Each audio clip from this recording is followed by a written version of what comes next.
इस्तेकाम के लफ्ज से दो चीजें हमें पता चलती हैं कि किसी चीज का इस्तेकाम कौन लोग करते हैं कि जिनकी वो मलकियत हो, उसके इस्तेकाम के लिए वो कोशिश करते हैं और उसी की वो जिम्मेदारी होती है। और दूसरे वो लोग जिन्होंने उसके हुसूल में कुर्बानियां दी होती हैं कि हमारा ताल्लुक जिस शोबे से है, जिस लड़ी से है, अगर सच कहा जाए तो पाकिस्तान का वजूद इन्हीं लोगों की वजह से बना है। इन्हीं असातिज़ा की जो कोशिशें थी, जो जहन साजी थी, उसकी वजह से बड़े सगीर पाक व हिंद के लोग पाकिस्तान को बनाने में कामयाब हुए। क्योंकि हमारे आबा व अजदाद ने, हमारे ही अकाबरीन ने इसका एक ख्वाब पेश किया था और उस ख्वाब की तकमील में हमारे लोगों की जो कुर्बानियां और जो कोशिशें हैं, उनको दवाम देना हमारी जिम्मेदारी बनती है। 20वीं सदी के आगाज तक जो टीचर या उस्ताद का एक कंसेप्ट था, वो ये था कि उस्ताद एक इल्म का नूर है, इल्म का मंबा है, सब कुछ उसी के पास है और उससे नूर की, इल्म के नूर की लहरें फूटती हैं और तमाम तलबा उससे फैज़याब होते हैं। लेकिन 20वीं सदी के आखिरी अशरे में इस कंसेप्ट को मगरबी मुफक्किरीन ने तब्दील कर दिया और एक उस्ताद की तारीफ ये कर दी कि एक उस्ताद उस शख्सियत का नाम है जो बच्चे के अंदर अज़्म पैदा करता है, इरादा पैदा करता है, उसे काम करने की तरफ राग़िब करता है, उसे तरक्की की तरफ जाने के लिए एक थपकी देता है, उसको काम करने के लिए मोटिवेट करता है। लेकिन इसके साथ साथ हमने ये देखा कि ये तसव्वुर अपनी जगह पे दुरुस्त था और मगरबी मुफक्किरीन ने अपनी बड़ी कोशिश और तहकीक के बाद इस डेफिनेशन को बनाने में उनका अपना किरदार अदा किया। लेकिन मैं जब देखता हूं कि ये तसव्वुर तो बहुत बाद में आता है, हम तो 1400 साल पहले उस नबी के उम्मती हैं कि जिसने ये सारी चीजें हमें पहले बता दी थी। मगरबी तरक्की याफ्ता ममालिक में असातिज़ा के लिए, जो लोग असातिज़ा के उस्ताद के शोबा इख्तियार करना चाहते हैं, टीचर बनना चाहते हैं, वहां पर उनको लाइसेंस हासिल करना पड़ता है।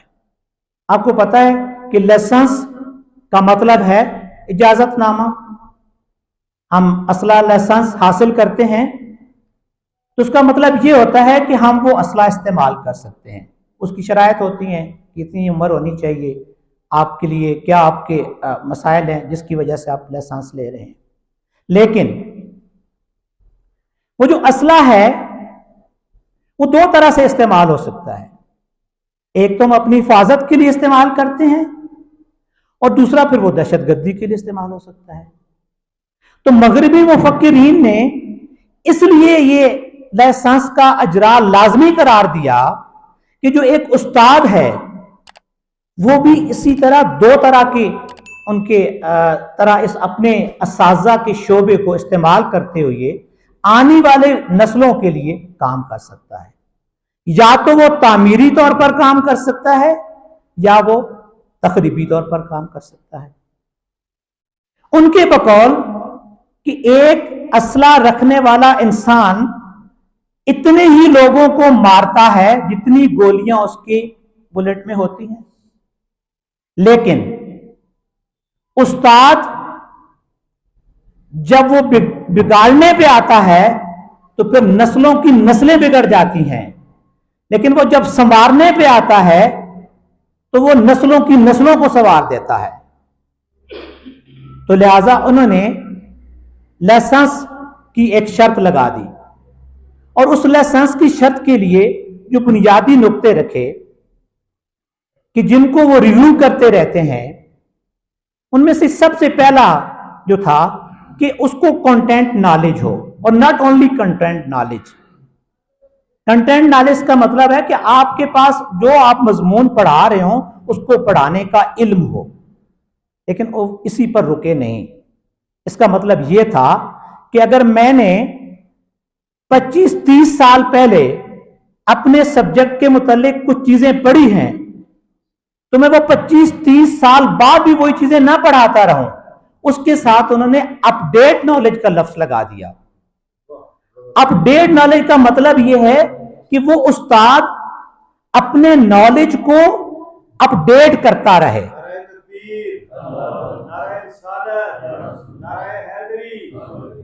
यही बात आकाए दो जहां सरवरे दो आलम सल्लल्लाहु अलैहि वसल्लम ने इरशाद फरमाया कि वो इंसान तबाह बर्बाद हो गया जिसका आज कल से बेहतर नहीं है। इसका मतलब यह है कि जो कल उसके पास नॉलेज था, आज उसने अपने नॉलेज को अपडेट किया है या नहीं किया है।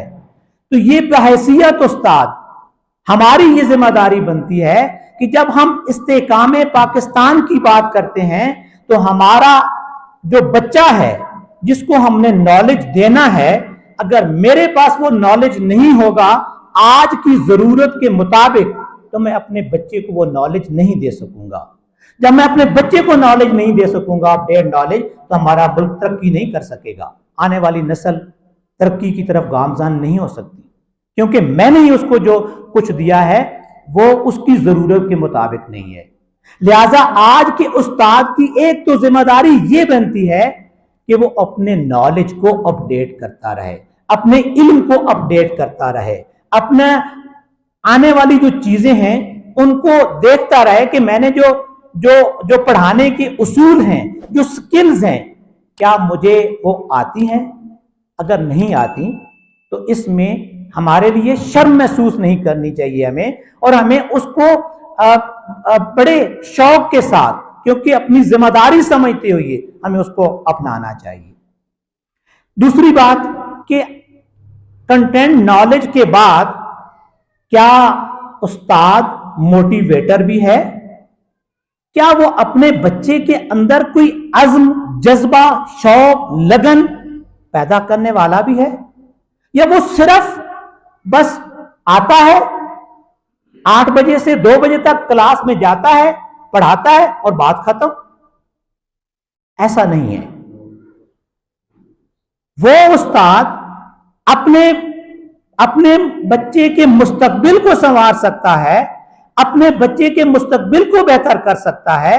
और मैं फिर कहता हूं कि बच्चे का मुस्तकबिल हमारे पाकिस्तान का मुस्तकबिल है, हमारी नस्लों का मुस्तकबिल है, हमारे आने वाली नस्लों का मुस्तकबिल है। तो वो उस्ताद बेहतर कर सकता है जो बच्चे के अंदर एक तहरीक पैदा कर दे, बच्चे के अंदर इल्म हासिल करने की प्यास पैदा कर दे। वासिफ अली वासिफ का एक कौल है कि उस्ताद इल्म नहीं देता, उस्ताद इल्म की प्यास देता है। और जब प्यास पैदा हो जाती है तो घोड़ा खुद ब खुद पानी की तरफ चला जाता है, बच्चा खुद ब खुद इल्म हासिल करने लग जाता है, वो इल्म हासिल करने को अपनी जिम्मेदारी समझने लग जाता है। तो ये आज हमारी जिम्मेदारी है कि मैं उस वक्त अपने बच्चे को मोटिवेट कर सकूंगा जब मैं खुद मोटिवेटर होऊंगा, जब मेरे अंदर जज्बा होगा, जब मेरे अंदर शौक होगा, जब मेरे अंदर अपने शोबे के साथ इंसाफ करने की लगन होगी। जब मेरे अंदर लगन नहीं होगी तो मैं किसी दूसरे को वो कन्वर्ट नहीं कर सकूंगा। हजरत दादा अली हिजवेरी की किताब कश्फुल महजूब में लिखा है कि एक बर्तन से वही कुछ निकलता है जो कुछ उसमें डाला जाता है। मेरे अंदर कुछ नहीं है तो मैं बच्चे को कन्वर्ट नहीं कर सकूंगा। फिर एक अगली शर्त उनकी है कि वो सोशल जीनियस रखता हो, समाजी तौर पर उसके अंदर एक जज्बा हो, लोगों के साथ मिलने जुलने का, मिलनसार हो। जब वो मिलनसार होगा तो अपने बच्चे को, उसका बच्चा उससे सवाल करते हुए घबराएगा नहीं, उससे पूछते हुए उसको कोई शर्म महसूस नहीं होगी, कोई झिझक महसूस नहीं होगी।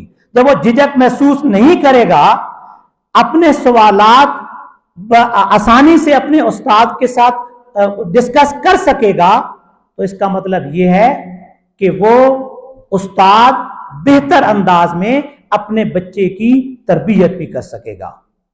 क्योंकि तालीम का मतलब सिर्फ इल्म देना नहीं है, तालीम का मतलब तरबियत करना है। हमारा असल काम बच्चे की तरबियत करना है। क्योंकि हम शायद अपने सिस्टम से तंग आकर या सिस्टम की जरूरियात को मद्देनजर रखते हुए क्लासेस के अंदर रट्टा लगवाए जा रहे होते हैं, उनको सवाल याद करवाए जा रहे होते हैं, शायद इसलिए भी कि वो हमारे सिस्टम की जरूरत है।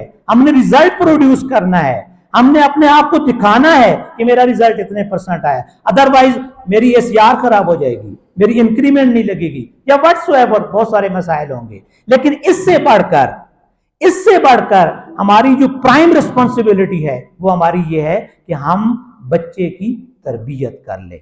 जब वो तरबियत उस सूरत में होगी जब हम खुद सोशल जीनियस होंगे, हमारे अंदर एक समाज के साथ मिलजुल कर रहने वाली जो है एक जज्बा होगा, एक सलाहियत होगी।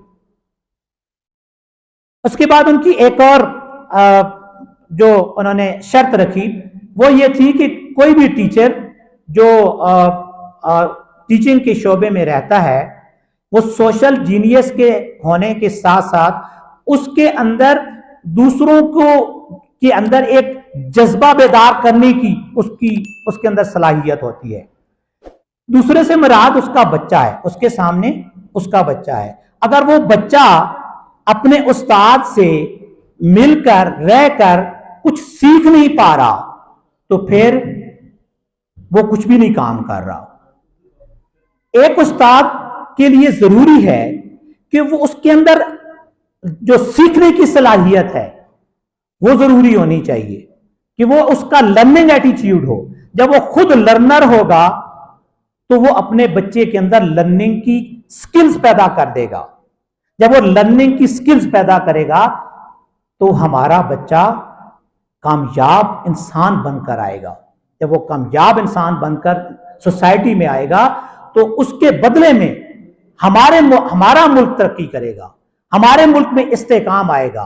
हमारा मुल्क, ये जो आज की दहशतगर्दी है, जो हमारे पास जो डिफरेंट किस्म की दहशतगर्दी है, उसको मैं जो आप नाम दे दें, वो दहशतगर्दी से हमारी नस्लें महफूज हो जाएंगी। हमने अपनी नस्लों को महफूज करना है।